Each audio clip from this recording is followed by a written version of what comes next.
সেই দিন হঠাৎ চলে গিয়েছিলাম এপার বাংলা রেস্টুরেন্টে খাওয়া দাওয়া করতে। হ্যালো বন্ধুরা, আমি সঙ্গীতা। আজকে তোমাদের সাথে শেয়ার করছি আনাদার একটা ব্লগ। আর এই ফুড ব্লগটায় তোমাদের খুবই ভালো লাগবে, তাই শেষ পর্যন্ত দেখতে থাকো।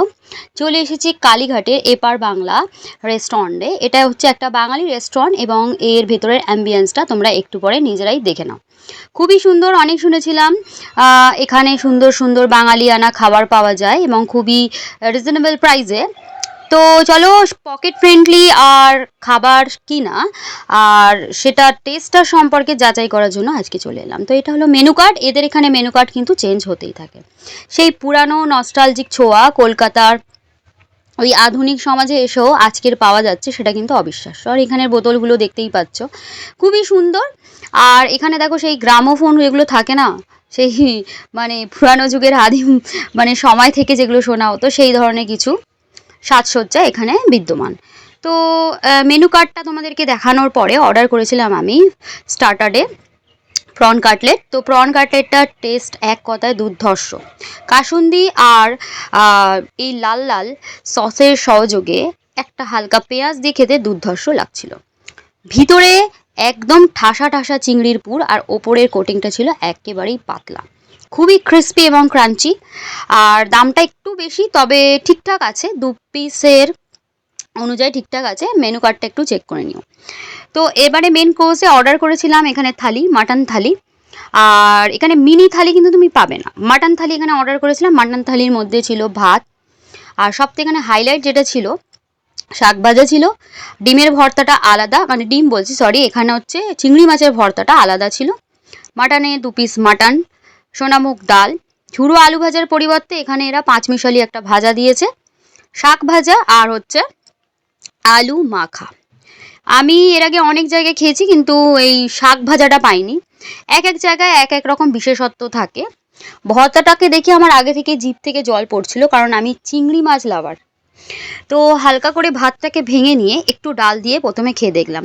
উচিত ছিল প্রথমে শাক ভাজাটা দিয়ে শুরু করার, কিন্তু আমার মানে কি বলবো, ডালটা দেখে আমার একদম জিভ থেকে জল গলছে। এটা বাদাম দিয়ে করেছে ভাজাটা, মুখে পুরো দিতেই স্বর্গ। আর খুবই সুন্দর এবং খুবই টেস্টি। আর এরপরে এখানে যেটা ছিল মাটন, মাটন কিন্তু 2 পিস, কিন্তু দুর্ধর্ষ লেগেছে আমার, দুর্ধর্ষ, অবিশ্বাস্য। আর এখানে অনেক রকমের তোমরা খাবার পাবে, যেমন মাছের মধ্যে তোমরা প্রনের অনেক রকম পাবে, কিন্তু কাঁকড়া পাবে না এখানে। আচ্ছা, এখানে চিংড়ি পাবে, ভেটকির তো অনেক রকমের রয়েছে, ভাপে ঠাপে এখানে অনেক রকমের রয়েছে। এখানে যেটা হাইলাইট আমি শুনে এসেছিলাম সেটা হচ্ছে মাটন আর এই ভর্তাটা, ঠিক আছে, এই ভর্তাটা ওই জন্য অর্ডার করি। আর এখানে পটলের একটা কোপ্তা দিয়েছিল, অনেকটাই সুন্দর, মানে কোফতা ঠিক নয়, দই পটলের মতন, খুবই সুন্দর লেগেছে। তো সরি, বাইরে থেকে একটু নয়েজ আসছে, কারণ আমার বাড়ির বিল্লুগুলো একটু ম্যাও ম্যাও চ্যাও চ্যাও করতে শুরু করেছে। তো ওটাকে তোমরা একটু ইগনোর করতে পারো। এবার ভর্তা দিয়ে খাবার পালা। ভর্তাটা তো আমার প্রথম থেকেই দুর্ধর্ষ লেগেছে। আর আমি ভর্তাটা দিয়ে যখন খেলাম না, বিশ্বাস করো, দুর্ধর্ষ। পটলটাও দারুণ ছিল। পটলের যে এই কারিটা আমার দুর্ধর্ষ লেগেছে, এটাও ভালো ছিল। এর গ্রেভিটা ছিল খুবই ঠিক। তো আমার বিড়ালগুলো পাশ দিয়ে হচ্ছে ব্যাকগ্রাউন্ড মিউজিক করে দিচ্ছে আর কি, যাই হোক। আর খুবই ভালো। আর এপারে বাংলা আসতে গেলে তোমাদেরকে বলে দিই কী করে আসতে হবে। Kalighat metro station gate number 5-এ নামলে ওখান থেকে কিছুটা হেঁটে আসলেই তোমরা পেয়ে যাবে এপারে বাংলা। আর যদি তোমরা চাও যে বাসে আসবে, সেক্ষেত্রে তোমরা বাসেও আসতে পারো, 205 বাস উঠলে আসতে পারো, বা উবারে আসলে তো আসতেই পারো, ওটা তো একদম ডিরেক্ট সামনে নামাবে। মাটনের পিসেসগুলো দেখতেই পাচ্ছ, খুবই বড় এবং খুবই জুসি। এখন আমার একটু একটু একটু তিতো লেগেছে, মানে আমার সম্ভবত আমি ভুনা অর্ডার করে দিয়েছিলাম, এটা গ্রেভি ঠিক ছিল না, ভুনা ছিল। ওভারঅল ভালো, ভুনাটা একটু তিতো তিতোর ফ্লেভার তো থাকে, কারণ একটু পোড়ানো হয় ব্যাপারটা। তো মুখে দিতেই একদম স্বর্গ। মাটন লাভার যারা রয়েছে তারা কিন্তু এই সময়টা কিন্তু নিজেকে কন্ট্রোল করে রাখতে পারবে না। বাঙালি হয়ে মাছ খাবো না তা তো হয় না, তাই জন্য আবার অর্ডার করেছিলাম একটা কাতলা মাছের কালিয়া।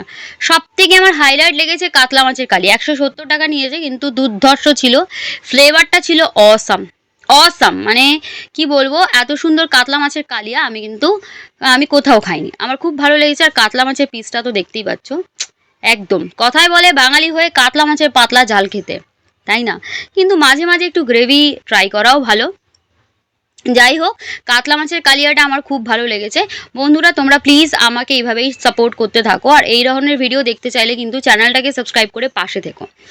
আজকের ভিডিও এই পর্যন্তই, আর এই ধরনের ভিডিও তোমরা যদি আরও দেখতে চাও প্লিজ শেয়ার করে দিও। আর শেষ পাতে এরা ছিল চাটনি পাঁপড়, যেটা থাকেই সব ক্ষেত্রে, আর হচ্ছে মিষ্টি। চাটনির সাথে পাঁপড় কিন্তু দারুণ লাগে, আর শেষে কিন্তু পাঁপড় না হলে কিন্তু বাঙালির খাবারটা যেন হয় না। বিয়েবাড়ি ঠিক নয়, তবে মনে করেছিলাম যে বিয়েবাড়ি খাচ্ছি, কোনো অংশেই কম নয়। থালির সাথে কিন্তু এগুলো তোমরা পাবেই পাবে, এটা মাস্ট। আর রসগোল্লাটা একদম ফ্রেশ ছিল, খুবই ভালো। অল্প একটু, আমি বিশেষ মিষ্টি খাওয়া পছন্দ করি না, তবু এখানে রসগোল্লাটা কিন্তু আমার ভালোই লেগেছে, ফ্রেশ ছিল, খুবই ভালো। আর এরপরে দেখো এটা মেনু কার্ডটা তোমাদেরকে দেখাই। এখানে মেনু কার্ড আবার বক্সের মধ্যে দেয়, সেই রাজকীয় ব্যাপারটা। আর এর মধ্যে এদের একটা রেটিং লিস্টও রয়েছে। তো আজকের ভিডিও এই পর্যন্ত। তোমরা এই ধরনের ভিডিও যদি দেখতে চাও তো পাশে থেকে চ্যানেলটাকে সাবস্ক্রাইব করো। সবাই ভালো থেকো। থ্যাংক ইউ সো মাচ কিউরি। Bye, tata, thank you.